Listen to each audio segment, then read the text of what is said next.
Hello and welcome to TXM TV. I'm Anthony Clyne and today I'm joined by Rob Chittenden. Hi Rob, how are you? Yeah, hi Anthony, and hello everyone. And it's great to be back, and today we'll be talking about problem solving and plant layout. So with problem solving, in an urgent environment, it's very important to have the people that do the work solving the problems. And they do this under the guidance of a teacher.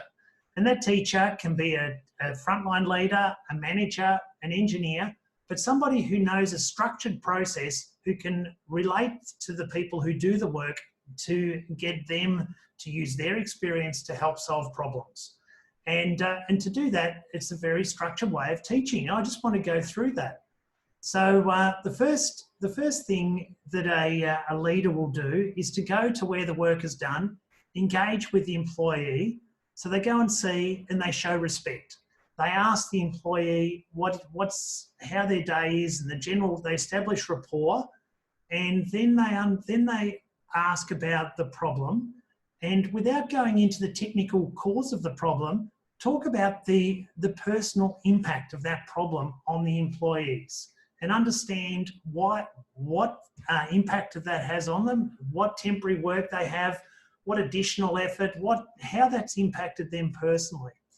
And when you've done that, then you get to the technical nature of the concern, and you simply ask, before you ask why, you ask what should have happened. And then you ask why didn't that happen? And you follow that trail, and the standard, the ideal method is to get to 5 of those, and that's called the 5 whys. And then at the 5th one, when you're in the zone and you want to talk about it, that's when you challenge the barrier. So you would have discovered there's a barrier and there's something that needs to happen that's different. And this is where, as a leader, you can challenge that, but then comes the responsibility of leading the next step, and that's leading the change. And all of this can take a number of hours and minutes and even days and sometimes weeks, depending on the nature of it. And to do that, at TXM, we use these concern strips. So it's a magnetic strip, and on this concern strip, we write down the date, the area that the problem's occurring, what the concern is, and then we also write down, if we know, what the root cause is and the permanent corrective action that's needed to take to fix that. But in the meantime, we have to keep the business going. So we have over here, we have an interim fix, which is, you can see, slow pump to 13 litres per minute. And we say who's in charge of this problem or this action. And you write their name, the date that you're going to review it. And then you'll see those discs of plan, do, check and adjust. And you colour those in to reinforce the fact that we're following a scientific method. And we're planning, we're doing, we're checking if that was effective, and then we're adjusting or making that permanent. And we want to check it for a number of times. So we have over here on this side the number of times we're going to check it for, and we program that, or we just determine that before we even begin, and we can change it later if we need to. So that's the TXM concern strip, and that's how we solve problems. The number of problems is a lot, and the ideal method, the challenge, is for a world-class company to solve 1 problem per person in the organisation every day. So that's the challenge. So if you've got 200 people, that's 200 problems a day you should be solving. So please give us a call, and we can show you how to do that. And Rob, at the moment, it's a really good time to check the plant layouts and manage the flows. How should we be doing that?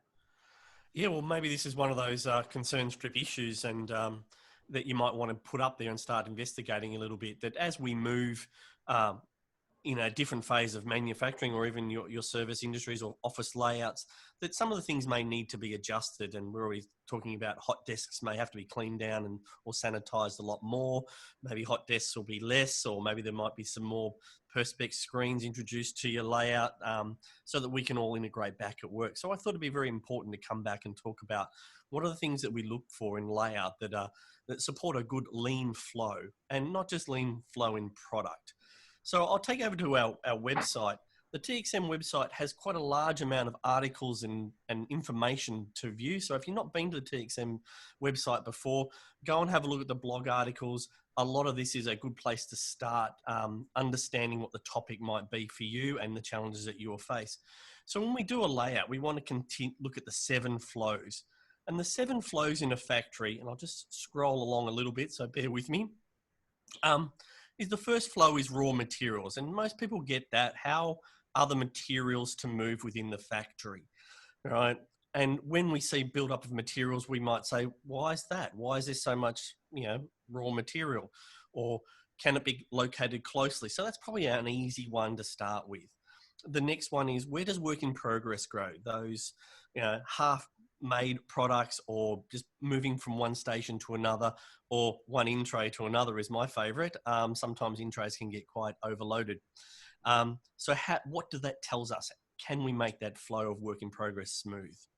Where does our finished goods go? So they can be isolated from work in progress so that we know clearly what is to be worked on and what is finished goods. A good one to make sure your layout highlights finished goods area. Consumables. Yeah, we all need consumables in whatever process that we look at. So how do they flow in and out to support your activities? A crucial one to look at.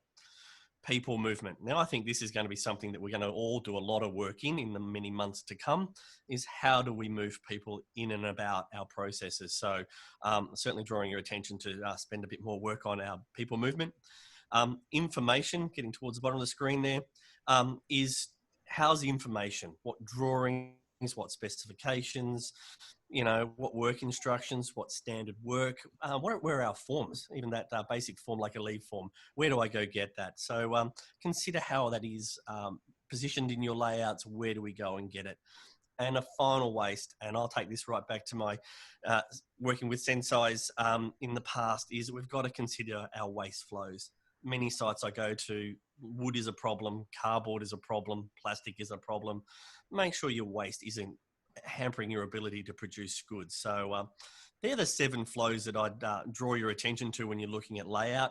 How do we enhance these to be better with the current challenges? Maybe some of these are on your concern strips and need to be addressed a bit formally. Or we've got challenges to do in overall moving of people around. So go look at the website. There's plenty of articles there. Tim McLean's written quite a few. So have you, Anthony, and so have I, and many others. So go and have a look at our website for further resources to look at layouts. There you go, Anthony. That's what I've had for today. I think it's a very important topic. Fantastic. And I noticed at the bottom of that page, Rob, the survey of what are the 10 common mistakes when you're doing a plant layout. Oh, correct. There's other resources there to help you sort out some of those issues. Yes. Yeah, right, Rob. And thanks for joining me today. And thank you for participating and watching this live production. Remember to comment on our LinkedIn page and email us at txmtv@txm.com. I'm Anthony Clyne, and I hope you join us again for the next episode. Bye for now.